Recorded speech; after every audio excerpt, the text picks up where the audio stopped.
Welcome to All Things in the Name of Love. If you like this show, please like, subscribe, and share. Thanks. Welcome to another episode of All Things in the Name of Love. And today you're going to see just the logo because both Lara and I have sketchy internet today. So what the good news is I have with me Lara Maysa, who is an Egyptian teacher of mysteries, a ritualist, and a storyteller. And I am just tickled that she felt the call to join me on the podcast because her journey just lit me up. And part of it is because I was on Atlantis and I have connections to Egyptian history. I don't understand any of it. And I wanted to talk to you first, like, how did you open to your calling and when did that happen? Yeah, thank you so much for having me, Sophia. It's an honor to be here. I guess it's a big question. I feel like there there it's like there wasn't necessarily a defining moment. There were many, Mhm. and it was also one of those stories which I feel like for many of us, it was like a series of perfectly divinely orchestrated events that all led into one another. But I guess a good place to start is that I was actually born in Egypt. So I'm half English, half Egyptian. Mm. My mother is Egyptian, father is English. So I spent, a good 10 years of my upbringing in Cairo. Oh, wow. So I think, yeah, so and I think it's interesting too because I noted that even as a little girl, I was actually very fascinated by the pyramids and by, the ancient civilization of Egypt and the history in a way where actually a lot of um young Egyptians are kind of not. They're just sort of like, yeah, they're there. We're just used to them. It's in our backyard. It's kind of that thing where you just take it for granted. Mm. This is shifting, however, which I'm so grateful and happy to see. But yeah, it was one of those things where it was kind of like I was like the one that was like going to the pyramids just on my free time, but like no one would really do that. I love that. Yeah. And so yeah, and then fast forward, I would say a couple decades, and I found myself living in Bali. And in Bali, one of the things that I'm so eternally grateful for is that this land is just a true embodiment of the meaning of life as ceremony. And Mm. the Balinese are so intentional. And this was one of the things that I really fell in love with when I first came here. And it was really just their attention to honoring and acknowledging the seen and the unseen. It's called Sekala Niskala here, and it's just so beautiful, all of their traditions. So I kind of went down this path of really trying to understand what ceremony as life looked like for me. And I've always been very spiritually inclined. Always loved journeying down the rabbit holes, always loved just nerding out on astrology or ancient Egypt or, ritual and all of these beautiful topics. And yeah, I guess there was a moment where, actually I should probably mention my background. My technical background is actually that I'm a filmmaker. So this is the storytelling piece I love it. and the part of my dharma which I love. But yeah, I went to film school. I was, very happy really in my career as a photographer, filmmaker, documentary maker. And I was in Bali, and actually I had arrived, and then a couple days after landing here, the pandemic was declared. Oh, wow. So it was actually not my choice to stay in Bali. I was only intending to be here for, at most 2 months. But the universe had other plans, and a couple days after I landed, everything shut down. My flights back to the UK, where I was living and working as a filmmaker at the time, were all canceled. And eventually, I just had to really I just had to roll with it. And to be honest with you, I was just when I found out that my flights had been canceled, I was very happy actually. So kind of just rolled with it. And yeah, and then the pandemic kind of happened. And then obviously I think, many of us can relate to the feeling of, I guess, kind of having a life review during that time. Mhm. I feel like, because we were in lockdown, there was no work. I wasn't able to do photo shoots. I wasn't able to go make films. Things were just very limited, and Mhm. I had a lot of time on my own. And I needed to really just sit with a few things because I think I was so focused on just climbing this ladder of what I thought success looked like that I wasn't really stopping to think whether this was actually in alignment for me. And in a lot Mhm. of ways it was, but in a lot of ways it really wasn't. And so I remember I was living in this little kind of cottage in Pereranan, which is an area here in Canggu. I was by the river, this beautiful garden. I had this beautiful tree right outside my room.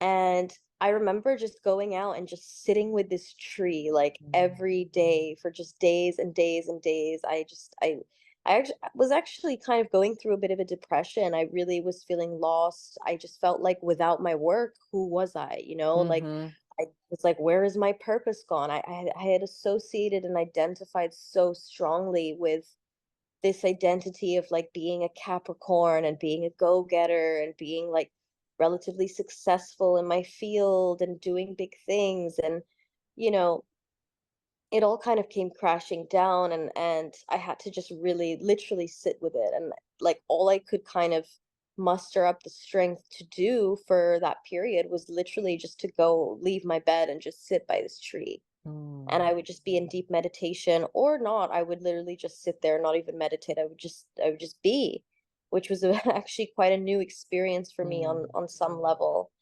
And so during this time, it was interesting because I had also uh taken a vow of celibacy, and this was related to another area of my life where you know um relationships were always a bit of a struggle for me. Relationships always were kind of loaded.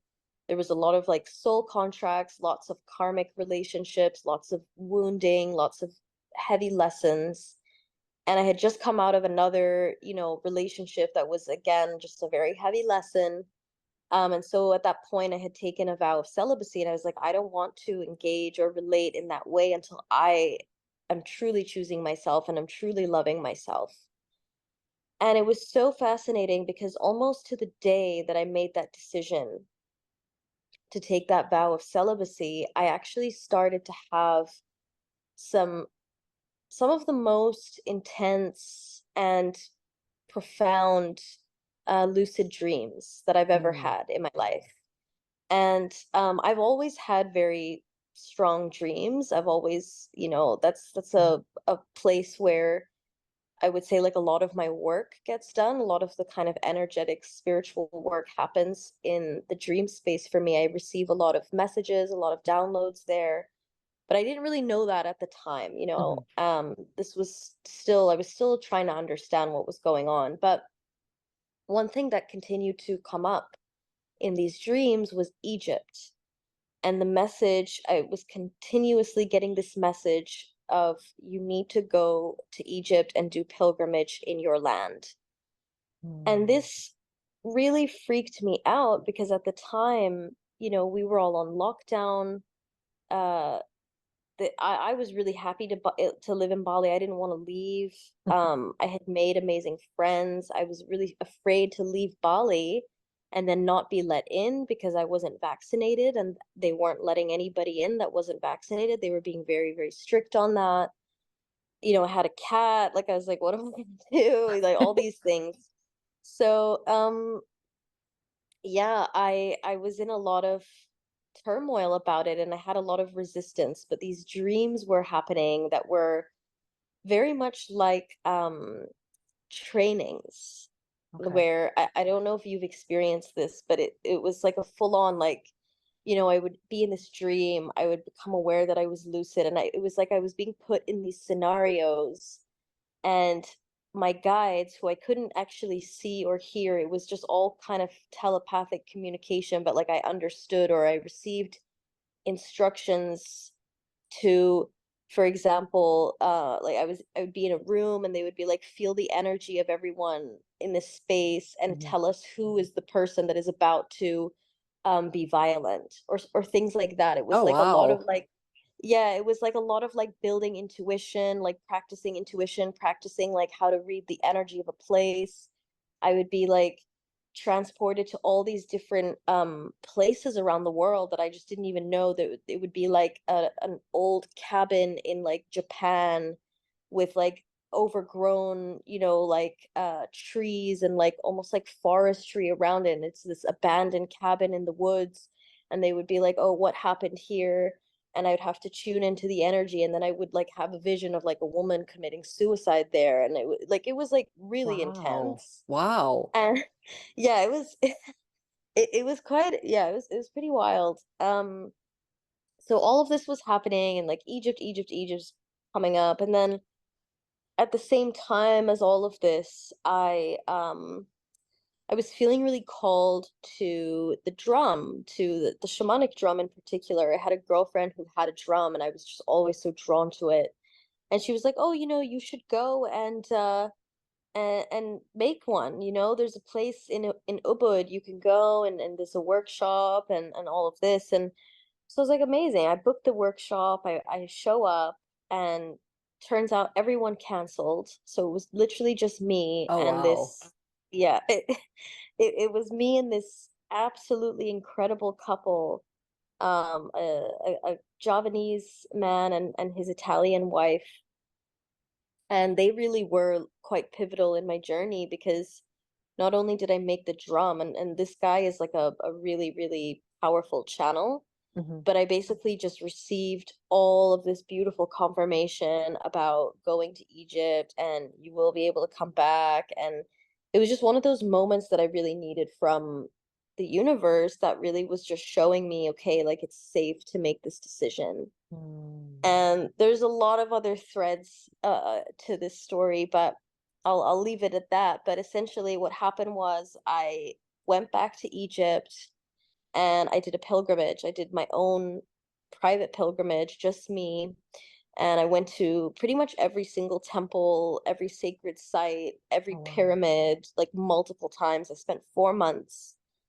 And my dad actually joined me for a couple of weeks, and one of my really close friends joined me as well towards the end.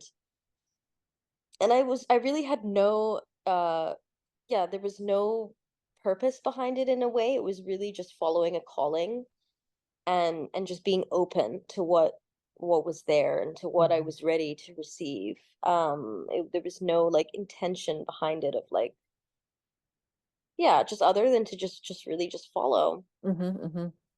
And yeah, I had some incredibly expansive experiences in these temples, and I felt a deep connection to my ancestry and to my lineage in a way that I had never really felt in my whole life. And yeah, even though I was feeling connected before, but this really just took it to a new level. And Hmm. then I remember it was actually funny, the last day of the pilgrimage was actually my birthday. And my friend and I, we were in the desert in Cairo, and we were basically, I was taking her to this temple that I knew that was closed to the public. So I was like, okay, we can go to this little temple. It's kind of on the outskirts. We can just go and do a ceremony there.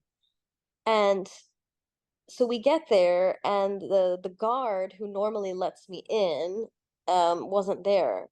So it was this new guard, and I was like trying to convince him to let us go to this temple that was closed. And eventually, with some persuasion and a little tip and all of Hmm. that, he let us through.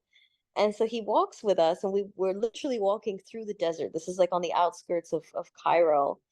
And then we passed this temple, but he just walked straight past it, and I'm like, "Oh, I thought this is the temple that we're going to." And he's like, "No, no, I'm going to take you somewhere else." So he brings us to this place which I had not many people have actually heard of it. I don't know if you've heard of Abu Ghorab. No. So I it's so funny because I up until this whole my whole life I had never heard of it. But literally the week prior to this happening, my friend and I, we met this couple in Luxor who were telling us all about this ancient Stargate in the outskirts of the desert. And it's really like it's hard to, they had to pay like thousands of dollars to get a private visit or something.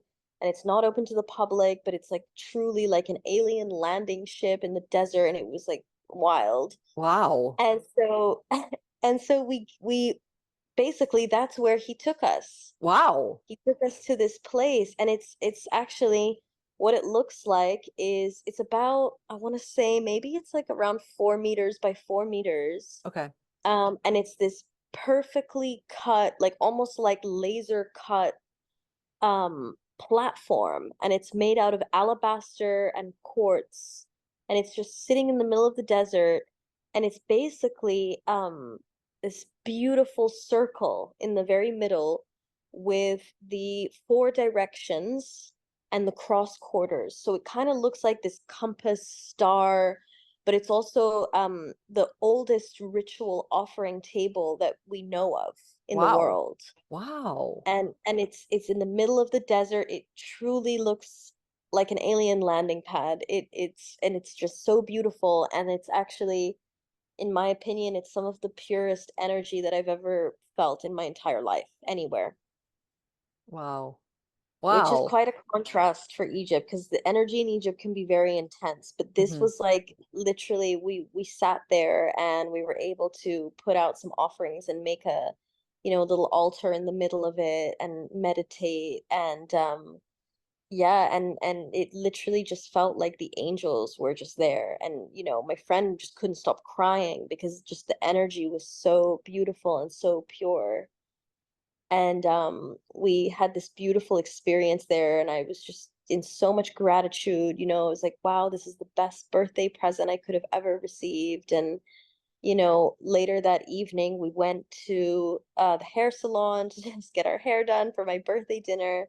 And I was sitting in the hair salon chair, and almost just out of nowhere I suddenly feel this like lightning bolt of energy just come over me.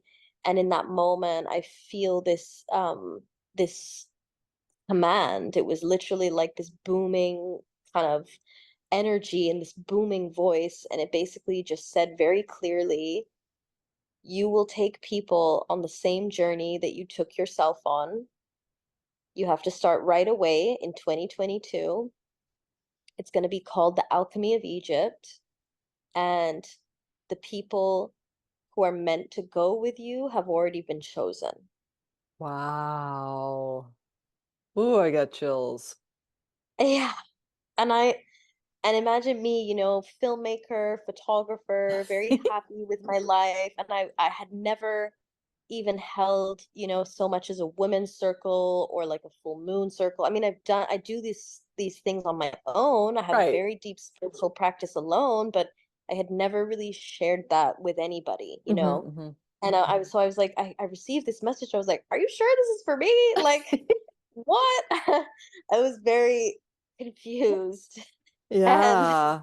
but it was so powerful, and the fact that it just came in on that last day of the pilgrimage on my birthday and all the events leading up to it, it was just like so much bigger than me Hmm. that I just it's like I just found myself writing copy for like a website and creating beautiful videos and graphics to tell the story of like what is the journey that I'm taking people on. And Hmm. you know doing whatever it is that I needed to do to actually bring this concept of a pilgrimage that I would take people on into the 3D. And it was like it wasn't even me doing it. It was like something just took over, and I was Hmm. just really following step by step. And I I was so nervous about it. I really felt had a lot of imposter syndrome. But sure enough, the first Alchemy of Egypt sold out in 2.5 weeks. Wow. And I was like, okay, because I was like, at one point I was like, okay, like I'll do the thing, but probably no one will even show up. So part of me was like, all right, spirit, like, well, here we go. But nobody knows me as someone that does this. I'm like known as a photographer and filmmaker. Like, why Mhm. would anyone, you know, just like it just didn't make sense. Right. But it sold out in 2.5 weeks with an incredible group of humans from all over the world, and it was a beautiful intimate group of 11 of us that first time. um and yeah, it's been a journey ever since then of just like really leaning into the trust. I would say is like the number one word that I would use to describe my experience of this journey, of just like Mhm. trusting that, like, if it's the same for everybody. If you weren't ready for it, it wouldn't happen. If you Oh, that weren't totally ready makes to sense. hold Yeah. it, it wouldn't come in. And yeah, really just leaning into that trust and leaning into why this work matters today. And so many of us now are, I feel, craving deeper travel experiences. So many of us are desiring to be on pilgrimage, even people that this wasn't really in their field up until maybe COVID or maybe a year or two ago. It's like Mhm. suddenly the world has this hunger for these experiences. And so I feel like a lot of us around the world now are being, awoken, or being given these new callings that feel like a lifetime away from maybe what our background is in or what we've been doing. But then of course it's like all of that filmmaking and all of that storytelling and all of that, like, creativity was such useful and unique training and tools for me to be able to create what I have created, and like really share the story of the alchemy of Egypt through visuals and film and writing. So yeah, that's a very very long answer Well, it's a to big question. thank you for listening, No, I was so and for curious asking because me. it's such I always love hearing the journeys of the Yeah, soul and yeah. how like what you thought you were going to be is nothing. I mean, I know for a fact that like this latest iteration of me is not the last iteration I have, Yeah. but like I see like when I write something about myself, I come up with themes as opposed to what I've done, if that makes sense. Mm. So like Oh, one of my biggest beautiful. themes in life is separation. And why is there separation? Because it doesn't make any sense to me. So when I Okay. put that lens over describing me as I am, everything makes sense. Mm. But if I try to write a straight Uh-huh. bio, it does not make sense at all. Yeah, I know what you mean. I know what you mean. That's beautiful. That is Yeah. actually really like a more of a storytelling approach, actually.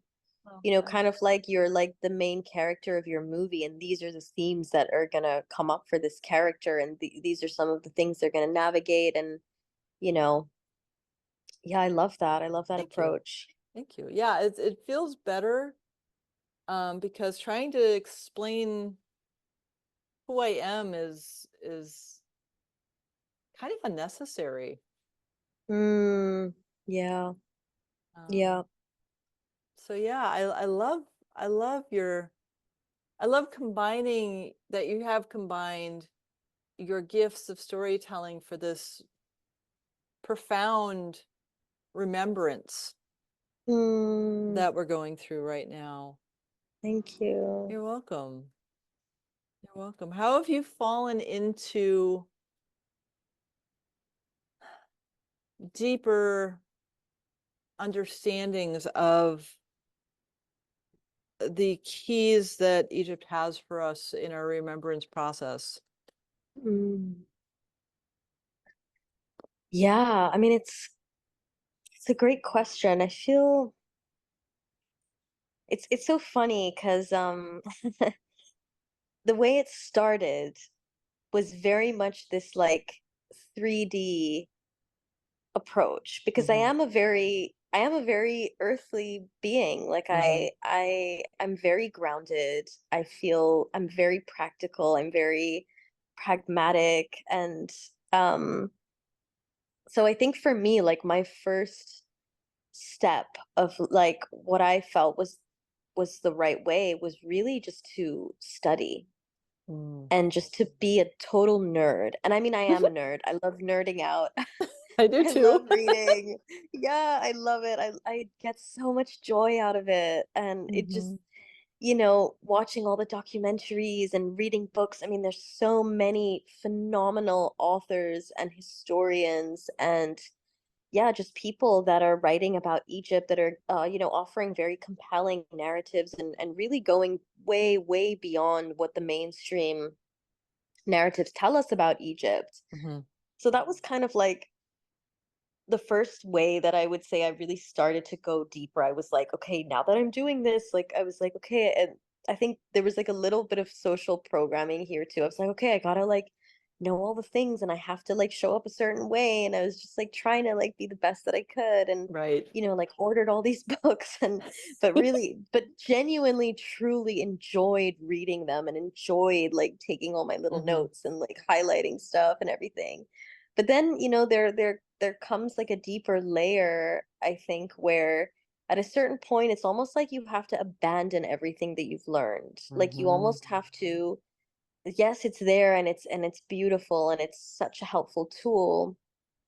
But there was a calling again, like another layer of trust that was being asked of me where it was really more about I guess just leaning into my own experience of the sacred sites, my own you know, messages that would come through, my own feelings that would come through. There would be, temples where I would have certain emotions and other temples where I would have incredible visions coming through when I would sit and, just feel called to a certain hieroglyph on a very like seemingly random part of the temple. It was just some like random corner or like, and really just following my own inner guidance of Mhm.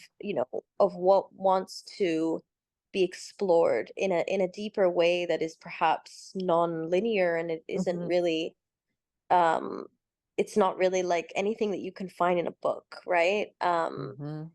And yeah, I think also too just really the ceremony, the ceremony is a huge huge part of it and I think that this is one way that we get to really I don't want to say activate because it's such a buzzword, but like kind of just like bring back to life the intention of the temples, the Mhm. reason why they were built and the fact that, they were places of ceremony and ritual. Every temple has a holy of holies, every temple has an altar. This was, so much of what the temple was relegated to was these, very, very ornate and elaborate rituals where, like, sometimes, thousands of people would be commemorating a certain deity or, making a procession across the Nile and like ending in this temple and giving offerings. And it would be like days and days of offerings, Mhm. Mhm. And yeah, and I think that piece has been so profound too, because it's like when you truly lean into that trust, it's like you are able to find connection to these energies and these deities where they can actually come through and co-create with you. And I definitely have had that experience in the temples, particularly with Isis and Sekhmet, Mhm. and being in ceremony there where it again it's just like something just takes over and it's really Mhm. just this surrender and trust that all I have to do is show up and to the best of my ability just make sure that my vessel is as clear as a channel as it can possibly be and Mhm. my body is as clear as it can possibly be and I'm taking care of myself and I'm doing my practices consistently and then really just allowing spirit to take over, allowing ISIS to take over, allowing Sekhmet to take over, and just yeah, it's been an incredible gift and a, beautiful series of just softenings and initiations and awakenings and yeah, remembrance. I was going to ask you about the remembrance. Are you feeling any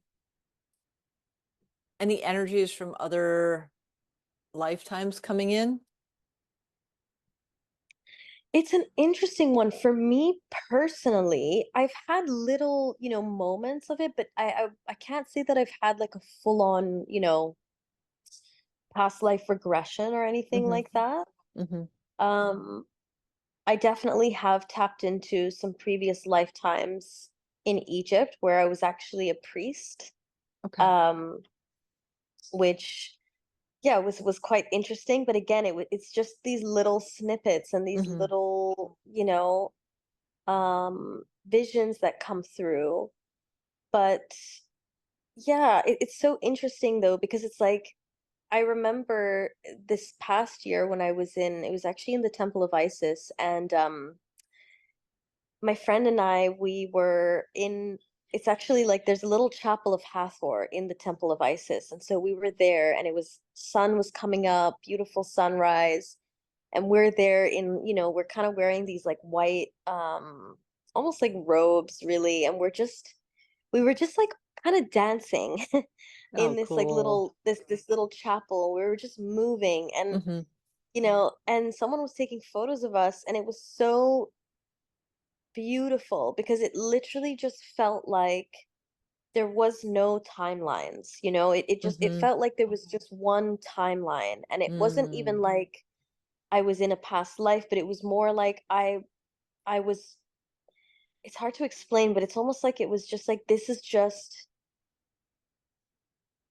my life now, and it's another life then, and it's someone else's life thousands of years ago, and it's another priestess's life, you know 10,000 years ago, and it's someone, and it was Mm-hmm. just this feeling of like all the timelines were merging. Mm. And the fact that we were in ceremony in the Temple of Isis, and like showed up in this way of just deep reverence, and with our offerings, and with our like adorned in our gowns, and we all really like make effort when we come into these sacred sites as a Mm-hmm. way of honoring. And it was just like, oh, this is what the priestesses were doing, thousands of years ago here. And this is, they Mm. were in the altar, they were laying out the altars, they were in ceremony, and they would come out and dance in the chapel for the sunrise. And, it was just this feeling of like, this has happened thousands and thousands of times before across many lifetimes, and we're just adding another timeline, you know what I mean? And it Mm-hmm. was just Mm-hmm. this merging of of it all. And that was yeah, that was actually a really a beautiful experience. The only time I've experienced something like that is I was living in Portland, and there was a beautiful cedar who I call grandmother Mm. cedar. She I meditated under her a lot. She's a dear friend of Oh, mine. And yeah. there was a time where there was a cabin at this community garden that I was a manager of, and the city of Portland wanted to take the cabin down. And a grove Mm. of cedars was around it, and there were her Oh, children. oh, I wrote to the city of Portland and I said, I will tie myself to those trees. You will not touch them. yeah. Never had that kind of impulse before. That Mm. night, she gifted me with a thank you of showing me all of the plants that had donated their lives for my essential oils. Wow. I woke up crying. I was Oh, so touched that wow. I had this communion with this being Mm. who, it wasn't transcending lifetimes, but it was transcending time and space. Yeah. Yeah. And it was so humbling Mm, because, yeah. I mean, it was a level of gratitude that she gave me for being so selfless for her children. Mm, And then I was in tears from the gratitude that I was in tears of gratitude for the gratitude she gave me. And it was just this beautiful experience of having a deeper awareness of the how we show up and how we use everything can be made mm, sacred. yeah, absolutely. Absolutely. Everything is sacred. Mhm. I love that. Thank you. Yeah, it's so powerful when that happens. It really is. It is so humbling, you know, it really is. It just like brings you back to God and to source and to, you know, just this deep feeling of interconnectedness with all beings and nature and just the wisdom and the intelligence of trees. And yeah, it really is just like the magic, the Mhm. magic. And it's so interesting that, when we, I get studying, and when I realized that there was no amount of writing that would help me understand what life really is, Yeah. uh, that's what set me on my journey of self-discovery. And my vow was vow of peace, even though I've unintentionally had a vow Mm, of celibacy. I did have an intentional vow of peace. yeah. And that act of the vow, Yes. Yes. there's something so sacred about it. Oh, I really couldn't agree more. And to make that conscious effort to vow to shift your life's perspective or your way of Mm, beingness is so, it's beyond, profound doesn't even really work for it. mm, It's mm. just, it's so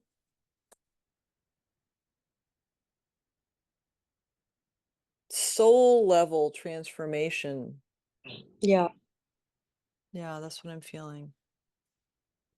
Yeah, I really feel that. And I think it's almost like the vow, it's like, you know, even from the ancient Egyptian perspective, there's so much power in your words and Mhm, in really the vibration of what you say and the energy behind it. And they actually believe that it was the sound and the mhm, correct pronunciation and intonation of, you know, the spells or the incantations or even the words, the names of the deities, the true names. It was the sound that actually unlocked the power. And so if you didn't quite say it right, or if the vibration was off, it just wouldn't, you know, it wouldn't unlock. mhm, And I feel like in the same way, you know, the vow is almost like it's a spell in a way. It's almost mhm, like when you say those words and they're whatever words are right for you and your soul uniquely to you, it's almost like that vibration, you know, with the intention behind it and that reverence and that real deep devotion. And it's such a it is really hard to explain. It's just this like heart on the altar kind of moment where you're like, I give this to you and I vow to whatever it may be.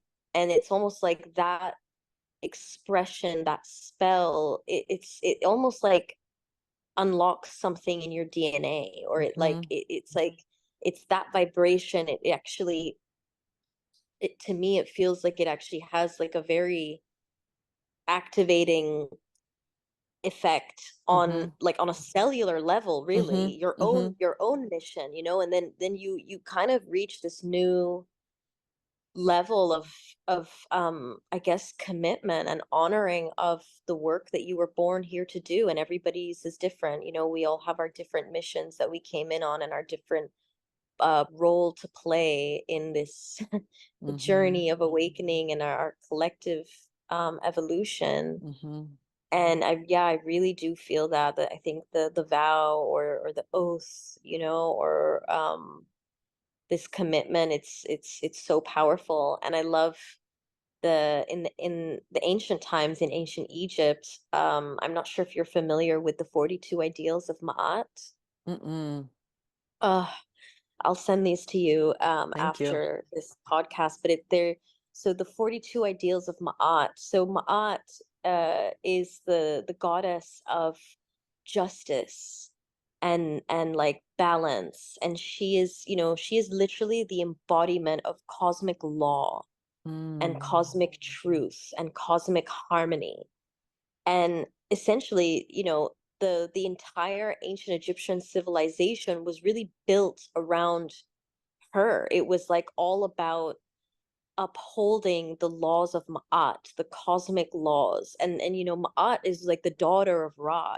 She's the Mhm. daughter of the all-seeing, all-knowing, like source sun god Ra. So she was like an extension of God. And Mhm. through embodying and honoring and committing to her ideals, that was a way of essentially keeping the will of Ra, maintained. And so it was very normal in ancient times, like all the kids, like little kids, even when they were going to their, schools or whatever, it was like they just knew that this was just part of life. And Mhm. the 42 ideals, it's basically like a kind of code of this civilization of how to keep the harmony. And like some of the ideals are like, um I will stand in my truth, or I will care for the earth.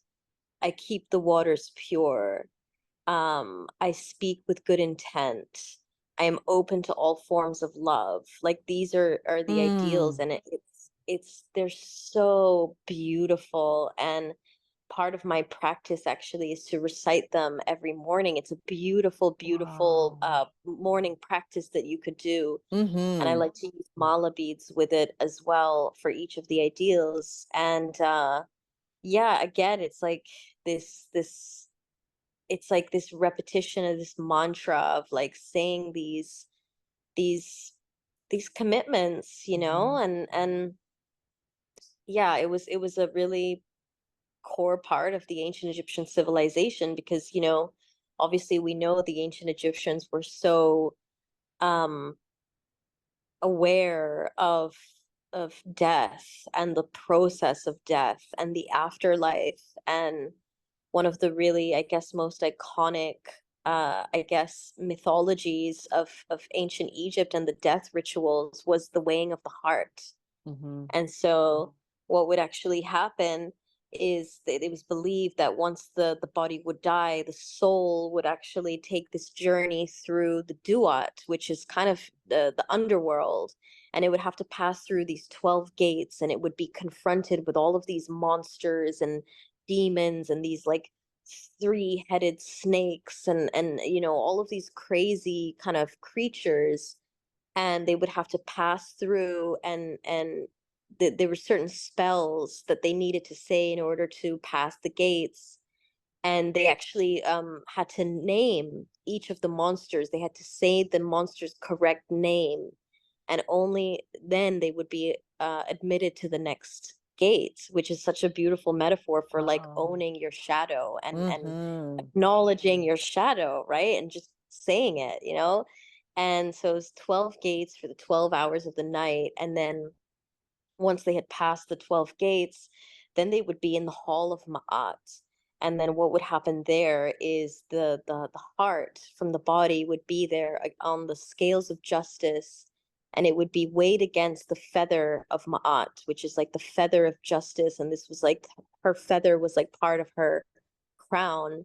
And only if the heart was lighter than the feather could the soul then be permitted into the afterlife. Oh, And part wow. of the, yeah, and part of the weighing of the heart was actually for the um the soul would have to actually recite the 42 ideals of Ma'at. And it would basically, it was like, it was so beautiful because it's kind of like the scene is like Judgment Day, you know? Mm-hmm, But what I mm-hmm, love about it is it wasn't actually the judges that were judging you. It was actually you reciting the ideals. And you vibrationally, you will know, your body knows if you say something, but you aren't actually it. Or if you say like, I will not cheat, or but you cheated. You know what I mm-hmm, mean? Like mm-hmm, there's gonna mm-hmm, be an incongruence in the vibration. So it was like actually you were the one that was ultimately judging yourself because mm-hmm. only you in your heart know, like, was I truly showing up in this way? Did I really keep the waters pure? Did I really speak with good intent? And so yeah, that was part of the judgment day, reciting the 42 ideals. And then yeah, if their heart was lighter than the feather, if they were able to say all of these ideals with lightness, without a heaviness of like, oh, actually I didn't really do that, then they would be permitted into the afterlife. And Wow. so yeah, it's beautiful. So That I is love that beautiful. story. Yeah, that is so beautiful. Like it just having that awareness of, I don't know, I think that we have forgotten, I mean, we're remembering, but like how to honor the earth like we used to. Mhm. Yeah. Um, Yeah. I I try to, I'm not 100%, but I try to bless my water jug every time I fill it up. Yeah. Oh, that's great. I need to do that more. I know it's like I try to, I'm looking at it right now. I'm like, I know I didn't bless this last one, but like, but I just say I bless this water with divine love. May this divine love awaken the divine Yeah. love within me. Oh, beautiful. And I'm retroactively doing that, putting my hand on it right now. Um, because like when we say, when we bless our food, when we bless the water, when we go out and ground in the grass, or we Yeah. look up and thank source for the rain or the sun, Mm. it it just helps us. I mean, I mean, you're in Bali, so you're surrounded by way more nature. But when I go out and really just am present with the trees Mm. and the animals and the sky and the earth, and I don't know, it's like it's this ancient remembering Mhm. of a way of being that my soul really Yeah. is calling me to embody more of. Yes. Yes. It's even just in the most simple of moments. It's just like the way the light catches on some water, or like just the raindrops on like leaves after it's been Mhm. raining all night, and it's just that morning kind of misty, cool, fresh air to wake up to. And it really, yeah, it's, I think one of the great challenges of our society today is just really a lack of presence.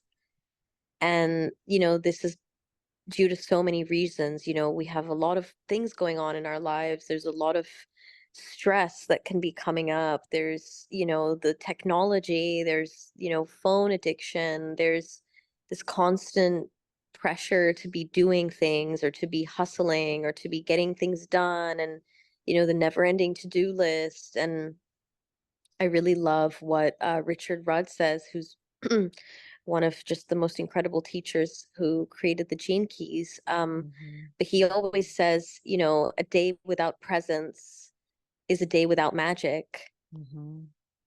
And it's like, how can we, it's really like a lot of unconditioning. I mean, for me personally, it's like it is, it has been a challenge at times to just really, really remind myself to just fully switch off and to take those nature breaks and to just sit outside and, take the time. It's like we're so consumed with needing to achieve, or at least from my experience, this is, I guess, one of my themes, let's say, of Mhm.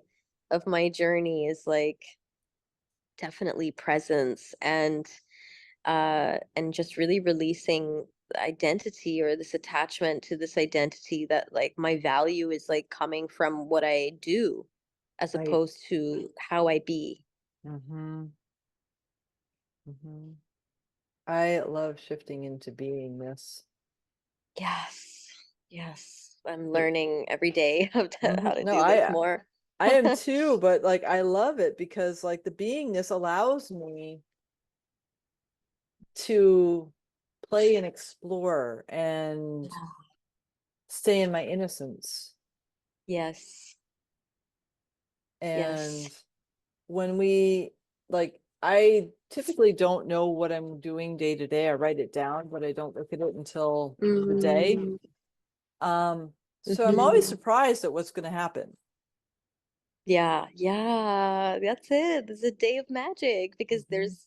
there's presence and there's room to just be surprised and to, take a turn that maybe you weren't expecting and then something incredible unfolds as a result of that, you know? Mhm. Completely agree. Mm. Oh my gosh, honey, this has been so expansive and wonderful and amazing. Oh, yes, I agree. I couldn't agree more. I'm going to ask one final question, Okay. and that is, how do people find you? Yeah, so I guess the easiest way would probably be through Instagram. Okay, Um, I can share with you as well, like the links and stuff, so that you can just put it in the notes. But perfect. it's at House of Light. But it's actually spelled Haus. So it's at House of and then dot light. And then my website is www.houseoflight.com.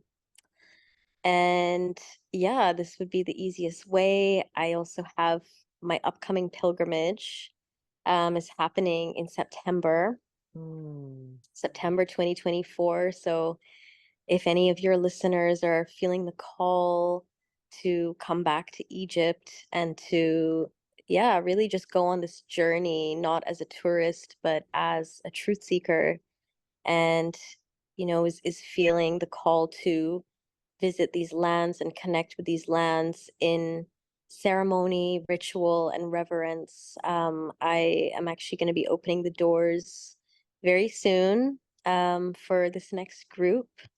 So all of mm. the info can be found on my website and also on my Instagram as well for anyone that is interested. That is so beautiful. Thank you. Thank you so, so much for your time, your presence, and Oh. your beingness. Oh, thank you so much. I really just feel this was just so meant to be. And Mhm. yeah, I love your energy and I love your heart, which is just, it just radiates through everything that you say and Thank you. just the energy that you carry. And it's just been such a pleasure and an honor to have this conversation with you. So Oh, thank you so much for having me. thank you, thank you, thank you, love. You're so welcome.